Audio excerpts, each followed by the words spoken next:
Se você ainda não leu, a intenção é trazer um pouquinho da história do livro de Números, para que você possa entender e também querer conhecer um pouco mais sobre o que a Bíblia diz. Que então o Espírito Santo possa falar ao nosso coração, porque, como eu falei antes, eu tinha um monte de ideias na cabeça, e aí Deus me trouxe para essa mensagem, que é uma mensagem que eu já trouxe aqui na igreja alguns anos atrás.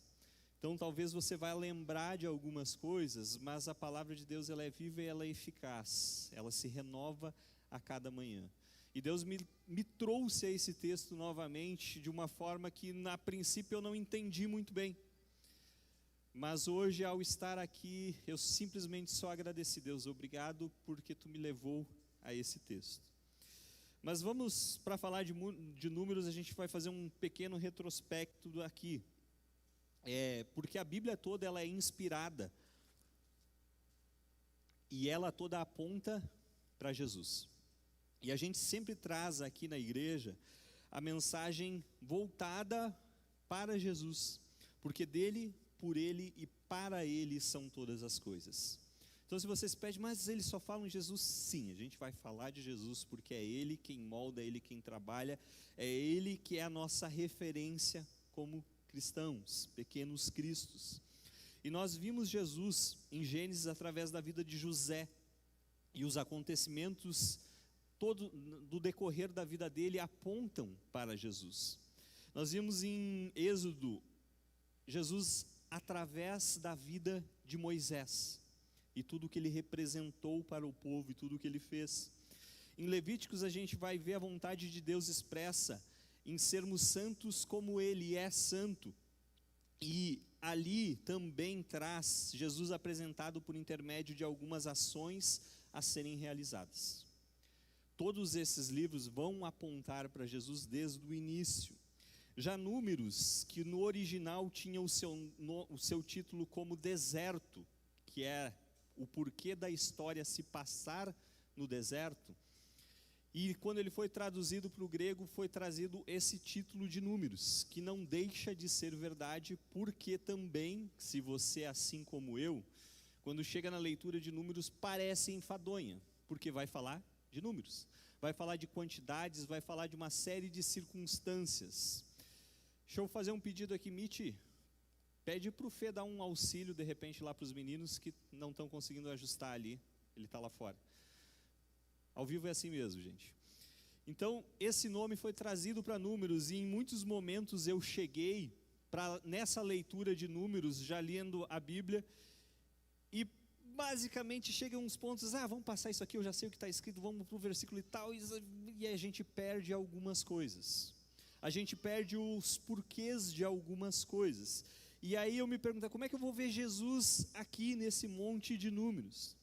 Só que para entender Números também é necessário a gente retornar lá atrás, no capítulo 12 de Gênesis, quando Deus faz uma promessa e um pacto com Abraão, dizendo que faria dele uma grande nação, e que daria a ele uma terra da qual ele ainda não conhecia. E a gente vai ver no decorrer da história de Gênesis, que o povo é levado para o Egito, no tempo de José, e depois quando José morre, e morre a sua geração que conhecia José, eles vão fazer daquele povo um povo escravo. Então o povo de Deus vai virar escravo na terra do Egito. Depois disso, em Levíticos, ele vai dar algumas referências e alguns deveres de como o povo deveria proceder, porque agora eles já eram mais de 3 milhões de pessoas, é um número considerável, e você sabe que onde há 2 ou 3 reunidos, há o que ali? Confusão, isso aí. Onde tem uma pessoa até vai, 2 ou 3 pessoas tem que ter regra, porque senão vai gerar confusão. E às vezes a gente reclama, mas tem que ter, olha, a gente sabe como tem que proceder, beleza, e muitos não querem mesmo assim, mas é necessário. Então o livro de Levíticos é para trazer esses deveres para um bom procedimento do convívio deles como povo, porque era muita gente. Então, resumindo esses 3 primeiros livros, a gente chega em Números. E Números começa com o povo já há 2 anos fora do cativeiro. 2 anos já que Deus fez uma série de milagres e demonstrou o seu poder para que os povos reconhecessem quem era Deus de verdade. Reconhecesse que o Deus do povo hebreu era o Deus verdadeiro. E aí eles estavam fora desse convívio agora de serem escravos já há 2 anos, que é o que nos fala o versículo 1 de Números. Não sei se já vai aparecer ali, mas os meninos estão tentando resolver lá.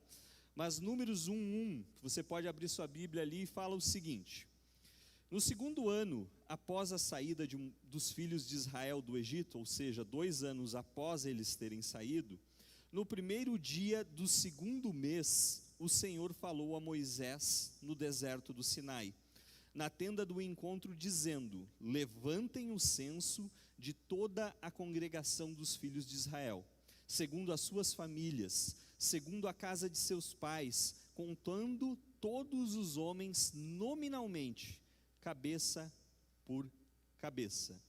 Ou seja, o que Deus ordenou aqui para Moisés? Olha, vai lá e conta o povo, faz um censo do povo, de quantos homens capazes tem. Mas por que fazer isso? Eu não sei se você já participou, e eu até alguns meses atrás, eu sempre dizia assim, eu nunca participei desses censos aí, isso aí para mim é história, é o que o pessoal fala que existe o censo, até eu ser abordado na minha casa para fazer o censo. Pronto, acabou minha história agora eu já participei do censo. Então, se você ainda não participou do censo, o censo é para saber o que está acontecendo, para ter referências, para se ter ali as referências de como está a população, que número há na população e tudo, e é o que Deus manda Moisés fazer nisso. Mas por que isso? Lá no Egito, 2 anos antes, Deus lutara pelo povo. Deus demonstrara através de vários fatores que Ele era o Deus de Israel. Ele fez grandes milagres, grandes prodígios, e todo mundo percebeu, olha, esse Deus realmente é o Deus verdadeiro. E agora, Deus mandou eles conquistarem a terra. Aquela terra que Ele prometeu para Abraão lá atrás, eles iam tomar posse agora. Só que Deus também fez uma outra promessa para Abraão: de ti farei uma grande nação. Então esse censo, de certa forma, servia para mostrar para o povo que aquela promessa feita lá atrás já tinha se cumprido, porque afinal, de um homem agora tinha mais de 3 milhões de pessoas, é muita gente. Deus está mostrando para eles que eles eram numerosos, que Deus esteve trabalhando por eles e cuidando deles através desse censo. E quando a gente olha para o contexto ali, Deus vai mandar contar os homens de 20 anos para cima, capazes de guerrear.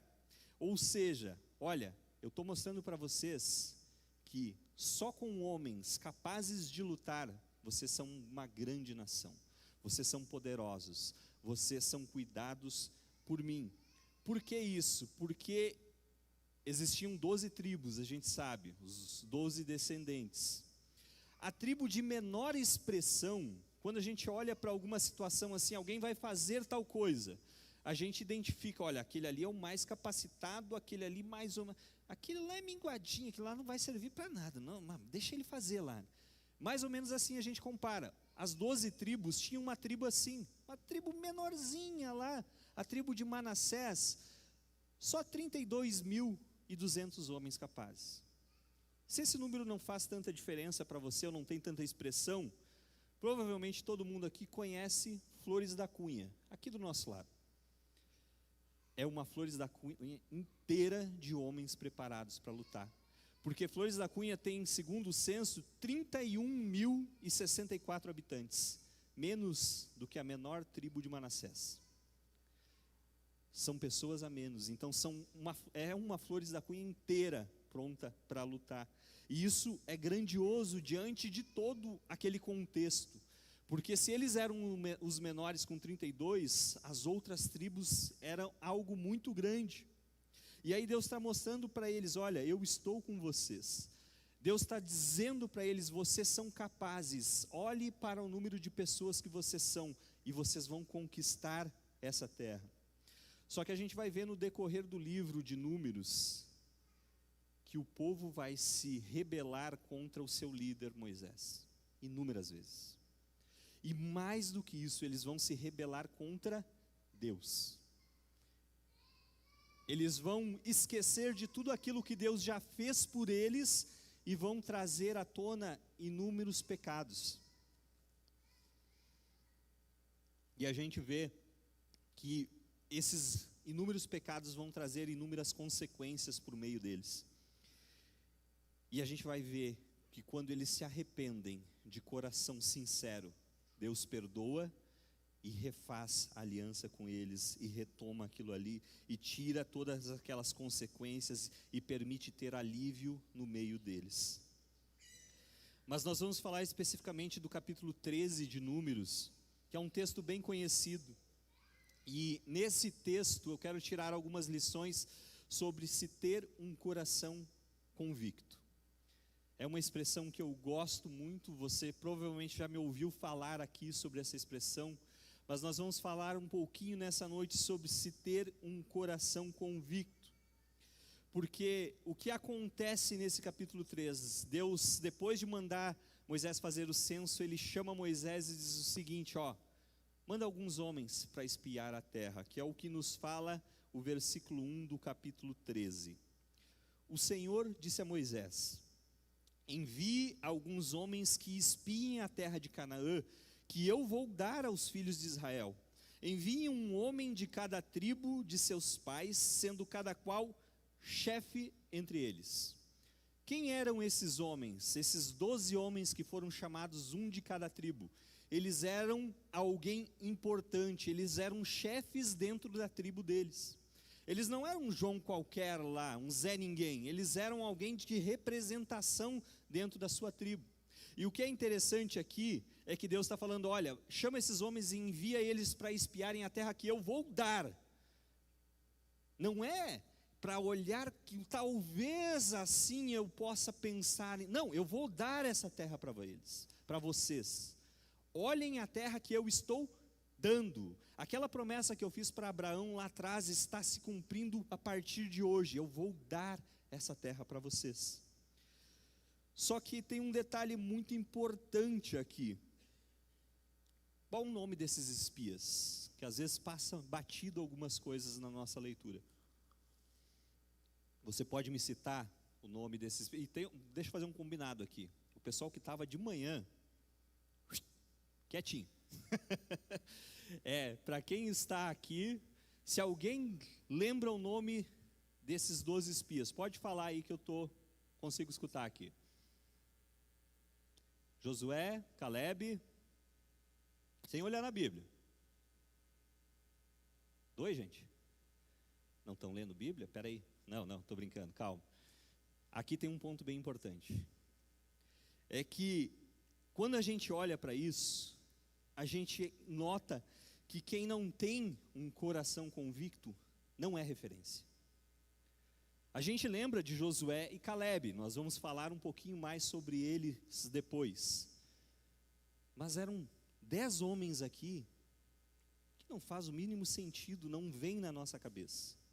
E deixa eu ler o nome desses caras aqui para você se situar um pouquinho. Samua, Safate, Gilgeal, Paute, Gadiel, Gade, Amiel, Setur, Nabe e Jeuel. Vamos combinar uma coisa? Quando você conhece uma pessoa, eu tenho um problema sério para gravar nome. Eu fui conversando com o Rodrigo antes do culto ali, eu pedi para ele o nome dele umas 4 vezes e na última ainda errei. Falei que era, esqueci até o nome que eu falei. Mas quando a gente conhece alguém que tem um nome muito diferente, é batata, você grava de primeira. Ou alguém conhece um Geuel aí, um Saltiel, um Gautiel.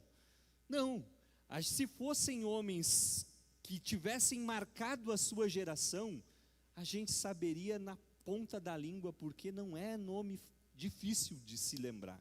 Depois que a gente aprende, depois que você entende, poxa, olha, tem lá o tal de Paute. Nossa, o Paute é o cara. Não, a gente não lembra, porque ele não era uma referência. São 10 homens que não marcaram a sua geração. São 10 homens que não fizeram com que tudo aquilo que a gente poderia ouvir e poderia falar deles hoje, não corroborou com o que eles tinham no coração deles, porque o coração deles não era um coração convicto. E por que eu vou falar isso? Vamos ler a história para a gente entender o porquê disso. Versículo 17: Moisés os enviou a espiar a terra de Canaã e disse-lhes: subam pelo Neguebe e entrem na região montanhosa. Vejam a terra como ela é, e o povo que nela habita, se é forte ou fraco, se são poucos ou muitos. Vejam também como é a terra em que esse povo habita, se é boa ou má, e como são as cidades em que habita, se são arraiais ou fortalezas. Também como é o solo, se é fértil ou estéril, se nele há matas ou não. Tenham coragem e tragam fruto dos frutos da terra. Versículo 23: Depois foram até o vale de Escol e ali cortaram um ramo de videira com um cacho de uvas, o qual foi trazido por 2 homens numa vara. Trouxeram também romãs e figo. Ordem dada, vão lá, espiem, olhem, tragam informações e tragam frutos da terra. Se você já, como um bom caxiense, já foi embaixo de um parreiral, e se você não foi ainda, vá fazer, que é uma experiência bem legal, estar embaixo da videira, e nos remete muito ao evangelho. Imagina quando você está ali, você está se deliciando com aquelas uvas. Uma uva, necessário de 2 homens para carregar essa uva. Devia ser algo magnífico, algo fantástico. E eles trouxeram então desse fruto da terra, com algumas outras coisas. E trouxeram também os relatos sobre a terra. Versículo 25. Depois de 40 dias, voltaram de espiar a terra. Vieram a Moisés, a Arão e toda a congregação dos filhos de Israel em Cádiz, no deserto de Parã. Fizeram um relato do que tinham visto, a eles e a toda a congregação, e mostraram-lhes os frutos da terra. Relataram a Moisés e disseram: fomos à terra a qual você nos enviou, de fato é uma terra onde mana leite e mel, e estes são os frutos dela. Legal, olha, missão dada, missão cumprida, estamos aqui de volta, a terra é perfeita, mana leite e mel, uma terra muito boa, olha só o que a gente trouxe de lá, está todo mundo animado. Mas tem um ponto aí. Aparece um segundo problema. Quem não tem um coração convicto, necessita lutar contra o pessimismo, quase que diariamente. E veja bem, eu não estou falando que se você luta contra o pessimismo, é porque você não tem Cristo, não, longe disso. Jesus mesmo falou que eu e você teríamos aflições, mas para a gente ter bom ânimo, porque a gente venceria elas. A gente vai passar por aflições em algum ou outro momento. O que eu estou dizendo é que quando o foco não é Deus, tudo toma uma superdimensão. E aí você tem que lutar na sua força. E aí, desculpa, mas não vai dar. Porque a gente não é capaz de lutar contra certas coisas. Porque Deus não é o nosso foco. O nosso foco é só o problema. E muitas vezes, eu e você, colocamos Jesus de lado e dissemos para Ele: fica aí, que eu vou resolver isso aqui. E quando eu precisar eu te chamo. E a gente não tem força para chamar Ele para estar juntos conosco. Quando a gente não tem Jesus como foco, a gente tem que lutar contra aquilo sozinho e a gente não consegue ver a luz no fim do túnel. E é interessante porque se torna tudo mais difícil.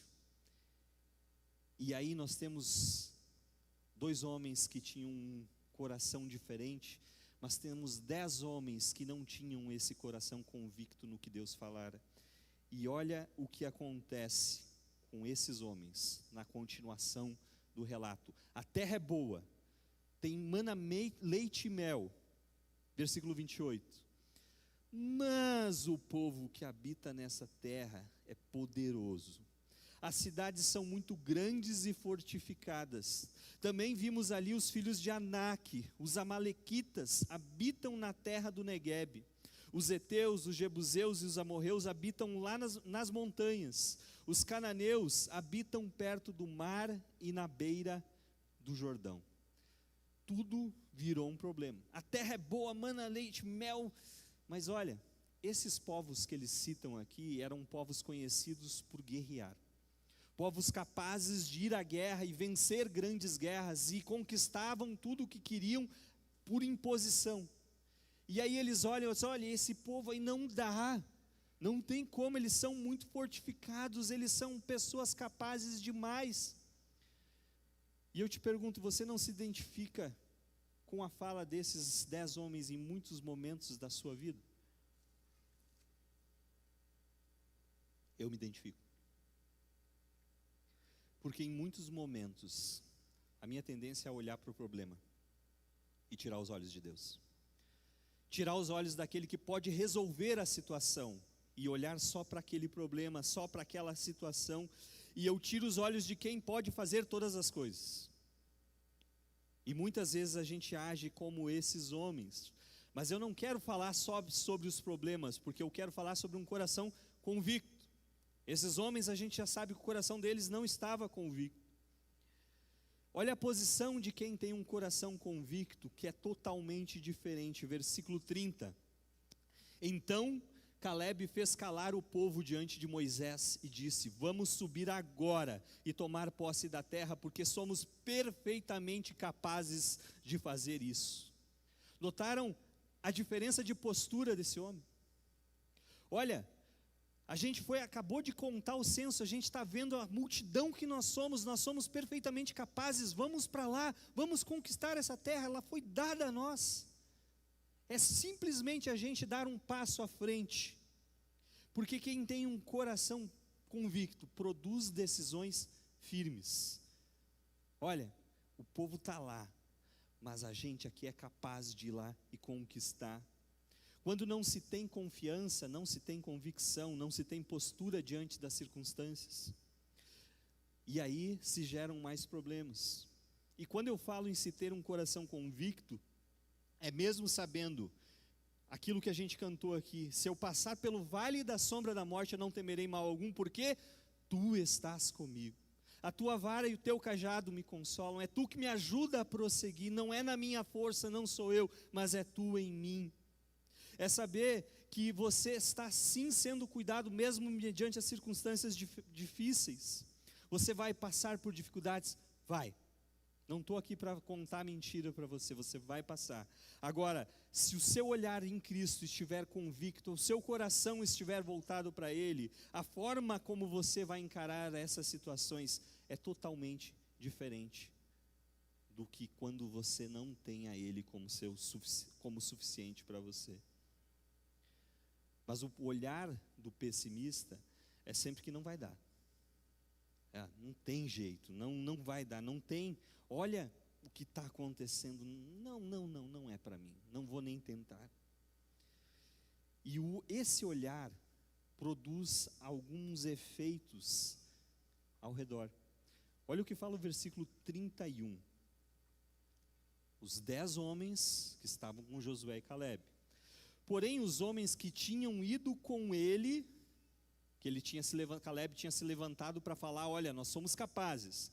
Porém, os homens que tinham ido com ele lhe disseram, não podemos atacar aquele povo porque é mais forte do que nós. E, diante dos filhos de Israel, falaram mal da terra que haviam espiado. Olha, antes eles estavam falando muito bem, agora eles falaram mal da terra que haviam espiado, dizendo, a terra pela qual passamos para espiar é terra que devora os seus moradores. E todo o povo que vimos nela são homens de grande estatura. Também vimos ali gigantes, os filhos de Anak são descendentes de gigantes. E éramos aos nossos próprios olhos como gafanhotos, e assim também éramos aos olhos deles. Esses homens não tinham convicção. Quando os homens maus estão à frente, os seus liderados sofrem, porque gera confusão. Antes o que era bom agora passa a ser algo ruim.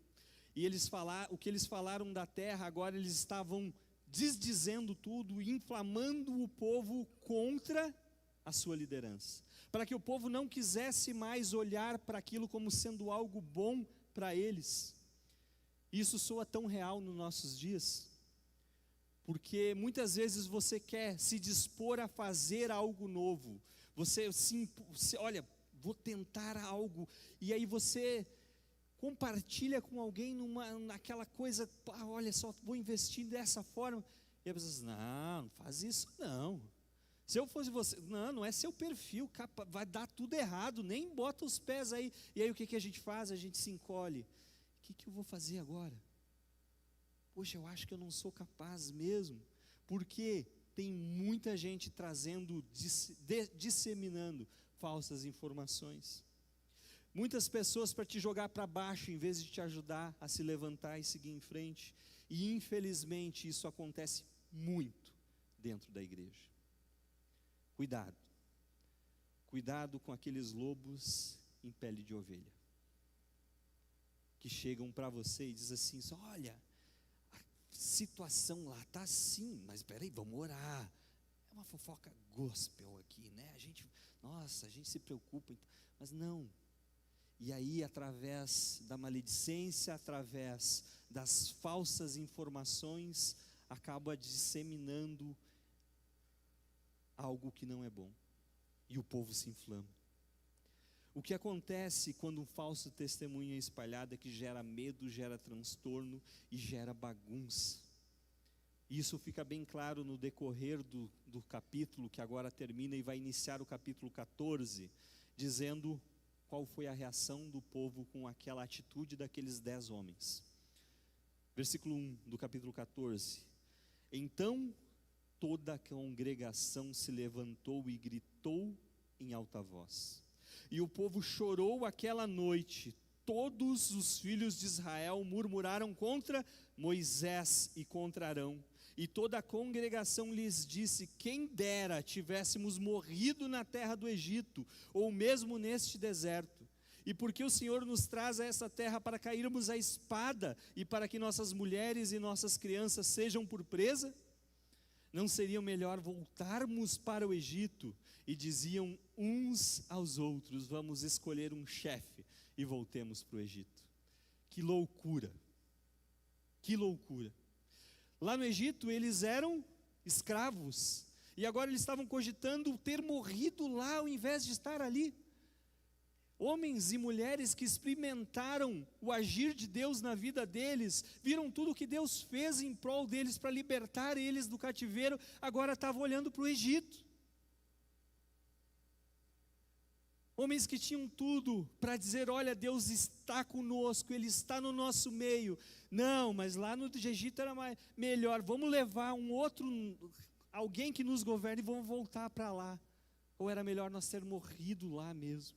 Que loucura isso, que loucura, um povo se rebelando contra um posicionamento. O Egito representa o que é de mal na vida do cristão. E infelizmente, muitas vezes a gente olha para o Egito. Eu vi ontem pessoas que eu conheço, aqui da igreja, indo pular carnaval. O Egito traz aquelas boas lembranças, mas o que é sagrado e o que é profano não encaixa. Se eu tenho um coração convicto no que é as coisas de Deus, o Egito não faz mais parte da minha vida. O Egito não traz mais alegria para mim. E quando a gente olha para essa loucura do que esse povo está falando, preferido ter morrido lá no Egito do que experimentar a boa e agradável vontade de Deus, sendo que Deus já havia prometido essa terra, olha, vocês vão lá espiar algo que eu já dei para vocês, mas não, é impossível, não, mas Deus falou que Ele iria dar, já tinha dado, era só ir. E muitas vezes a gente faz passos iguais a esse. A gente volta um passo atrás para experimentar as coisas que eram boas antes, que a gente gostava, e a gente deixa de experimentar a boa, perfeita e agradável vontade de Deus. Muitas vezes a gente olha para as circunstâncias, olha, meus boletos esse mês eu não tenho como pagar. A minha semana não tem um espaço a mais para ter uma comunhão com alguém. A minha agenda não permite que eu tenha um devocional com Deus, porque afinal de contas está muito cheio, muito atarefado. Isso de certa forma é se apegar no Egito. Isso de certa forma é dizer, olha, não está bom contigo e eu prefiro tentar resolver do meu jeito. Não vai dar. Mas lembra que eu falei que um coração convicto, ele produz decisões e posições firmes. Porque você sabe o que é que te sustenta. Você sabe aonde é que você pode buscar a satisfação para aquilo que você precisa, que é Cristo. Olha o que essa posição, essa convicção de coração faz com Moisés, Arão, Josué e Calebe. Versículo 5. Então Moisés e Arão caíram sobre o seu rosto diante da congregação dos filhos de Israel. E Josué, filho de Num, e Calebe, filho de Jefoné, que eram daqueles que espiaram a terra, 2 daqueles, rasgaram as suas roupas e falaram a toda a congregação dos filhos de Israel, dizendo: a terra pela qual passamos a espiar é terra muitíssimo boa. Se o Senhor se agradar de nós, então nos fará entrar e nos dará essa terra, que é uma terra que mana leite e mel. Tão somente não sejam rebeldes contra o Senhor e não tenham medo do povo desta terra, porque como pão os podemos devorar. A proteção que eles tinham se foi, o Senhor está conosco, não tenham medo deles. A convicção do coração desses homens produz neles algo totalmente diferente de uma multidão inflamada. Moisés e Arão, eles se prostram com o rosto em terra, e isso dá a conotação de que era humilhação. Eles estavam com o coração contrito, se colocando diante de Deus, e a atitude de Josué e Calebe de rasgar as suas vestes fala muito mais. Fala que significava de eles estarem indignados com aquela situação. Olha, não é possível que a gente está ouvindo isso, porque Deus é conosco.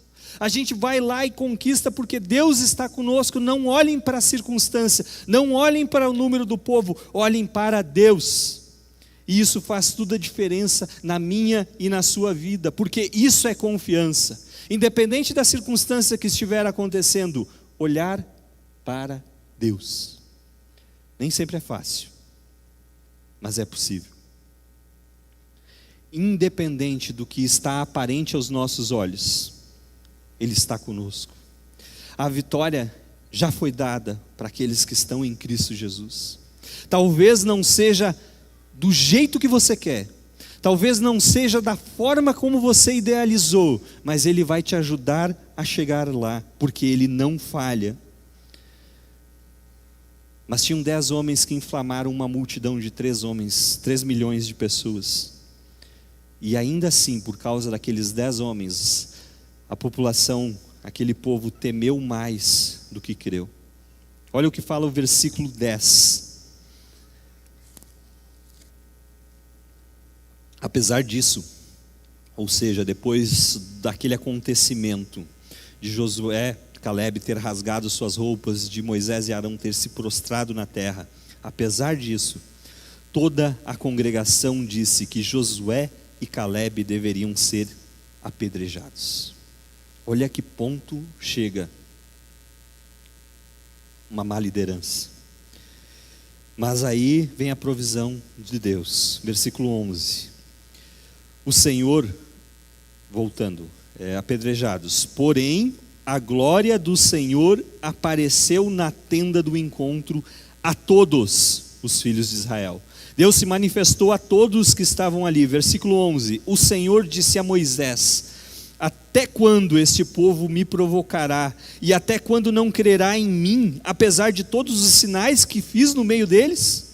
Vou feri-lo com pestilência e deserdá-lo, e farei de você povo maior e mais forte do que esse. Que prejuízo! Desobediência desse povo, a má o mau olhar deles de não conseguir ver o que Deus já tinha feito, agora traz um prejuízo enorme. E aí o líder, Moisés, vai se colocar diante de Deus e clamar por aquele povo, vendo Jesus. É o que Jesus fez por mim e por você. Moisés vai orar a Deus e pedir que Deus perdoe aquela situação. Versículo 20. O Senhor respondeu: conforme você me pediu, eu perdoei. Ele está falando para Moisés. Porém, tão certo como eu vivo e como toda a terra se encherá da glória do Senhor, nenhum dos homens que viram a minha glória e os prodígios que fiz no Egito e no deserto, e mesmo assim me puseram à prova já 10 vezes e não obedeceram a minha voz, nenhum deles verá a terra que com juramento prometi a seus pais. Sim, nenhum daqueles que me desprezaram a verá. Porém, o meu servo Calebe, visto que nele houve outro espírito e perseverou em seguir-me, eu o farei entrar na terra que espiou e a sua descendência a possuirá.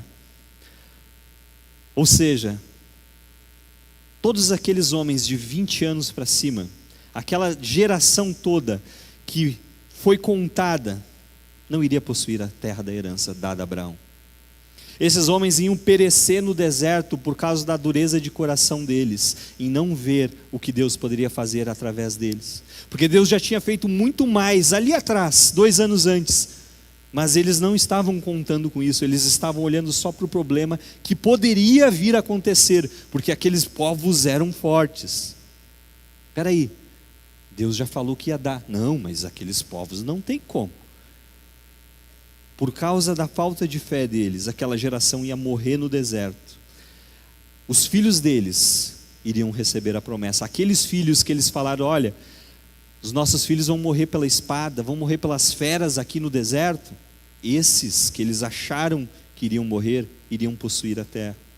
Olha o que fala o versículo 26, para a gente entender bem o contexto. Depois o Senhor disse a Moisés e Arão: até quando vou aguentar esta má congregação que murmura contra mim? Tenho ouvido as murmurações que os filhos de Israel proferem contra mim. Diga-lhes: tão certo como eu vivo, diz o Senhor, vou tratar vocês de acordo com o que falaram aos meus ouvidos. Neste deserto cairá o cadáver de vocês, de todos vocês que foram contados no censo, de 20 anos para cima e que murmuraram contra mim. Vocês não entrarão na terra na qual jurei que os faria habitar, com exceção de Calebe, filho de Jefoné, e Josué, filho de Num. Mas os seus filhos, dos quais vocês dizem que serão por presa, eu farei entrar nela, e eles conhecerão a terra que vocês desprezaram. Porém, quanto a vocês, o seu cadáver cairá nesse deserto. Os filhos de vocês serão pastores nesse deserto durante 40 anos e levarão sobre si a infidelidade de vocês, até que o cadáver de vocês se consuma neste deserto. Segundo o número dos dias em que vocês espiaram a terra, 40 dias, cada dia representando 1 ano, vocês levarão sobre si as suas iniquidades durante 40 anos e terão experiência do meu desagrado. Eu, o Senhor, falei. Assim farei, e toda a terra, a toda esta má congregação que se levantou contra mim neste deserto, se consumirão e aí morrerão. Passaram 40 anos no deserto por causa de uma geração corrupta. Por causa de uma geração que não teve convicção das promessas do Senhor. Por causa de uma geração que olhava para o Egito e tinha água na boca pelas cebolas e pelos alhos que lá tinham, e deixaram de olhar para o maná que o próprio Deus mandava do céu para os alimentar. Que eu e você não sejamos assim. Que eu e você possamos olhar e ser agradecidos pelo cuidado de Deus em cada etapa da nossa vida. Que independente da circunstância pela qual estamos passando, a gente lembre que mesmo que se eu passar pelo vale da sombra da morte, tu estás comigo. Ele não te abandona, Ele não desiste de você. Josué e Calebe, eles tinham um espírito diferente, um posicionamento diferente. porque os seus corações eram convictos na promessa do Senhor. Versículo 24, falando de Caleb, de Josué aqui: visto que nele houve outro espírito e perseverou em seguir-me, eu o farei entrar na terra que espiou e a sua descendência a possuirá. Havia diferença na vida desses dois homens. Havia diferença no proceder deles, no olhar deles. A pergunta é: há em mim? Há em você? As pessoas podem olhar para nós e ver diferença de vida, ou somos apenas mais um no meio da multidão? Eu e você não devemos temer as circunstâncias aparentes em momento algum, mas devemos lembrar diariamente do que Josué e Caleb falaram ao povo. 14:9, o Senhor está conosco. Não tenham medo deles, não tenha medo do que está por vir, não tenha medo do que pode ser que venha a ser. Ele está com você, é Ele quem te capacita, é Ele quem te fortalece, é Ele quem te ajuda a caminhar, é Ele quem te ajuda a olhar para frente no meio da circunstância adversa. Pode ser que você não veja isso hoje, mas talvez não esteja acontecendo da forma que você gostaria, mas Ele continua ao seu lado. Creia que Ele não desistiu de você, Ele se importa com você. É o que a gente canta muitas vezes. Você é precioso aos olhos de Deus. Ele formou e sabe quantos fios de cabelo há na sua cabeça. Quanto mais o que você precisa. Em muitos momentos a gente acha que Deus nos abandonou. Ele me esqueceu. Ele não está olhando para mim. Mas a gente se esquece que Ele tem cuidado de nós. Muitos momentos a gente coloca Deus na parede, dizendo essa frase, né? Ele não está me vendo. Eu mesmo muitas vezes já questionei Deus dessa forma: Deus, eu estou fazendo tudo certo, e aí? E aí Deus vem e nos lembra que o amor dEle é perfeito, que a vontade dEle é perfeita e agradável. Só que a nossa pergunta para Deus não é o porquê que Deus não faz as coisas do jeito que a gente quer. A pergunta deve ser: será que é mesmo o que Deus quer que eu faça? Será que o que eu estou querendo, dessa forma que eu quero que aconteça, é a vontade de Deus?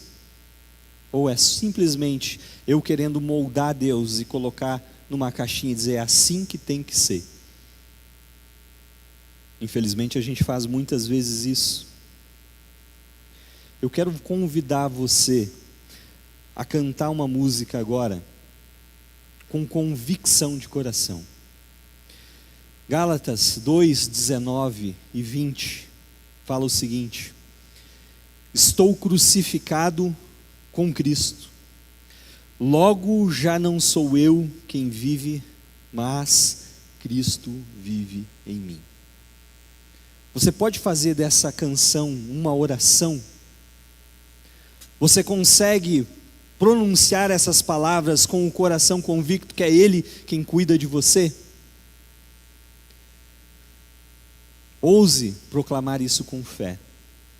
Josué e Caleb, eles tinham um coração convicto na promessa de Deus feita lá atrás para Abraão. Eles viram as mesmas dificuldades que aqueles outros 10 homens viram, só que elas não foram capazes de amedrontar aqueles homens, porque os olhos dele não estavam nas aparências, os olhos deles estavam em Cristo. Os olhos deles estavam em Deus naquele momento. Eles tinham um olhar sabendo que o Deus da promessa era fiel para cumprir o que foi falado para eles. E foi essa confiança que mudou o destino da vida deles. Foi essa confiança que fez com que hoje a gente lembrasse do nome deles aqui e não lembrasse daqueles outros 10 homens. Foi a confiança em saber que Deus era por eles que mudou a situação deles. E deixa eu te dizer uma coisa: o Senhor da promessa é o mesmo hoje. Um texto bem conhecido, Mateus 28:20. E eis que estou com vocês todos os dias até o fim dos tempos.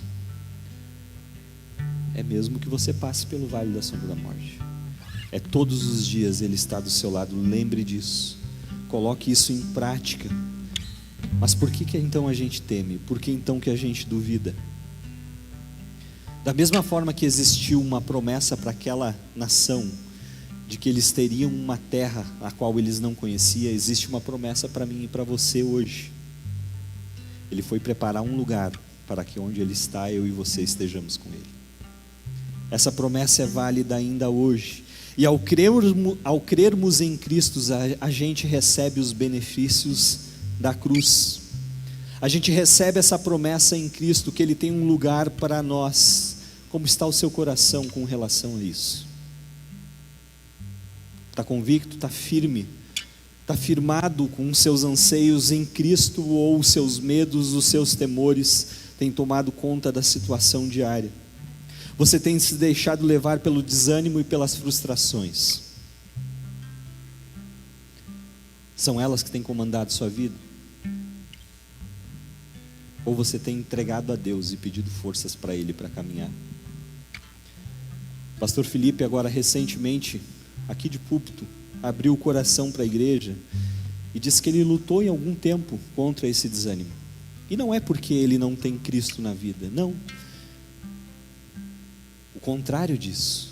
Ele falou que mesmo passando por dificuldades, o que manteve ele firme e forte foi saber que ele tem um Deus em quem ele pode crer. Foi olhar para frente e saber que o coração dele está convicto na promessa de Deus de fortalecê-lo, mesmo não estando bem. O próprio pastor Davi abriu para a igreja aqui a luta dele com a depressão. E da mesma forma também que o que manteve ele em pé foi olhar para as promessas de Jesus. Passar por isso, eu e você estamos sujeitos a passar. Mas o nosso olhar deve ser em Cristo. E aí sim se torna mais fácil. Eu mesmo inúmeras vezes compartilhei aqui nos últimos anos uma série de lutas no decorrer da minha vida. Mas o que me manteve firme e coerente com o que eu estou falando aqui hoje foi saber que o Deus da promessa não mudou. Foi saber que Ele continua ali com o braço estendido, sabendo que Ele pode todas as coisas. E mesmo no meio da dificuldade, o amor dele continua, permanece o mesmo. Ele nos ensina e nos capacita no meio da fraqueza, que é o que fala lá em Tiago. Que você possa se manter firme e alicerçado em Cristo. Que você ouse cantar essa música agora como uma oração de que Jesus é o seu verdadeiro Senhor, que você pertence a Ele, que Ele é a razão do seu viver, que Ele é a razão de tudo que você é, e que você necessita dEle para permanecer. Lembra que eu falei da videira? Quem está conectado na videira, se alimenta da videira, dá fruto, e se não dá fruto, poda. Para quê? Dê mais fruto ainda. Você tem produzido fruto? Seu coração está convicto nas promessas do Senhor? Ou você tem olhado para as aparências do que o cerca?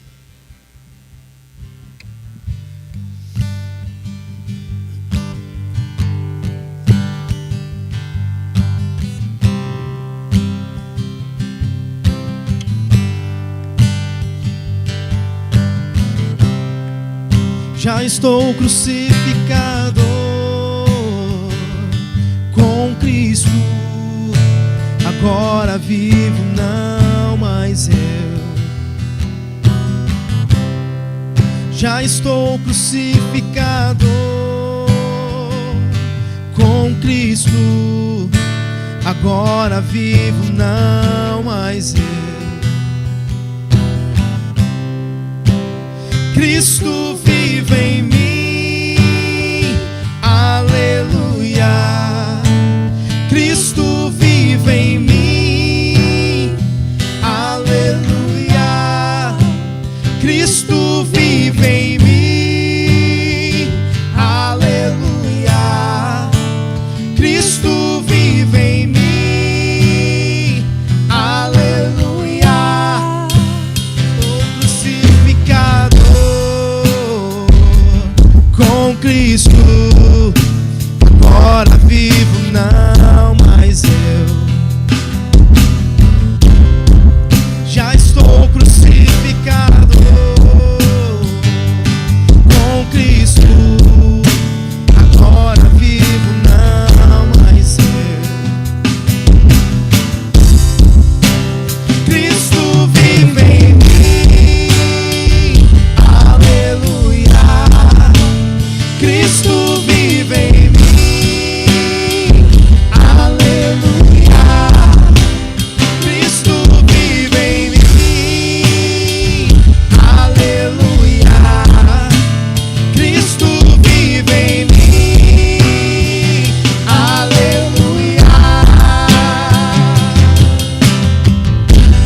mensagem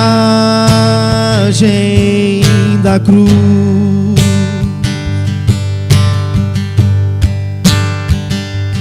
Até morrer eu a vou proclamar.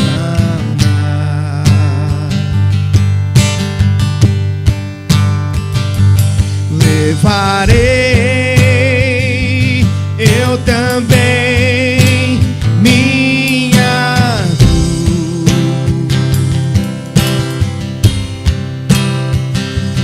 É por uma coroa trocar.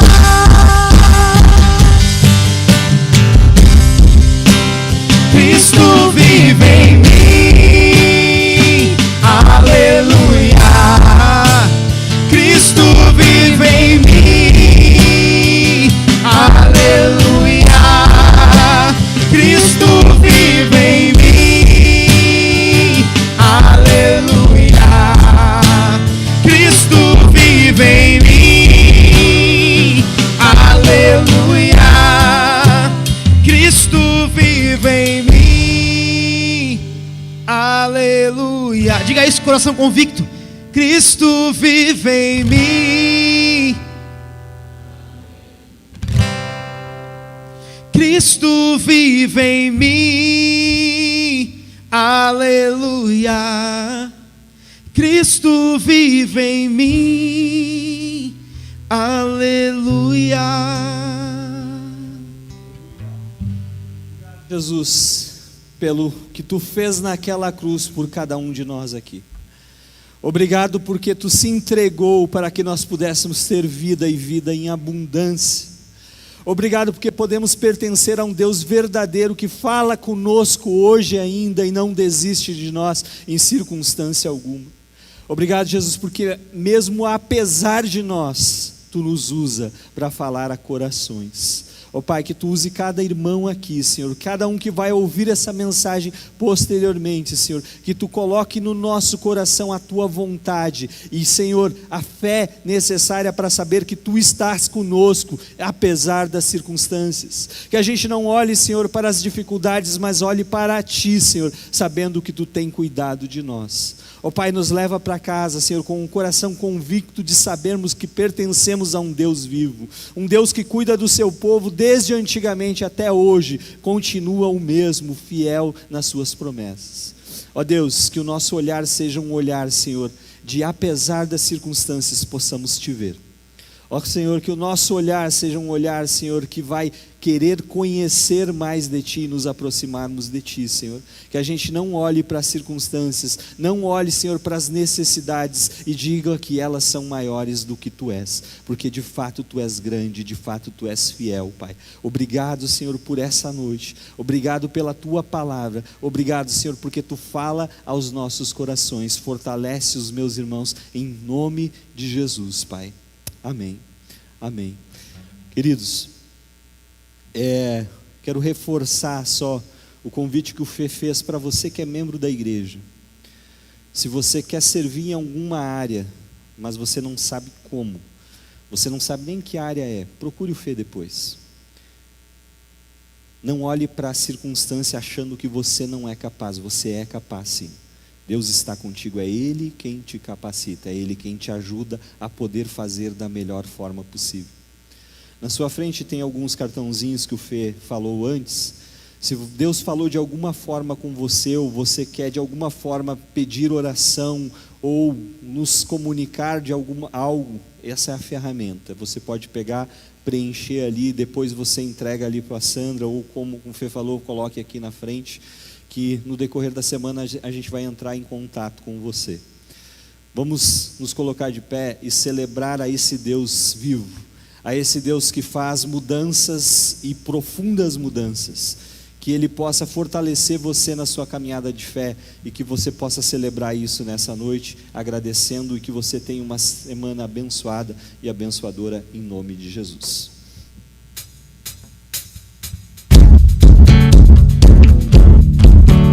Louvamos o Teu nome, Senhor. Obrigado pela Tua palavra, Senhor. Possamos colocar em prática no nosso dia a dia, Pai.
mas teu amor não falha. Não, não, não. Tu és o mesmo pra sempre. Teu amor não muda. Se o choro dura uma noite, a alegria vem pela manhã. Se o mar se enfurecer, eu não tenho que temer, porque eu sei que me amas. Teu amor não falha.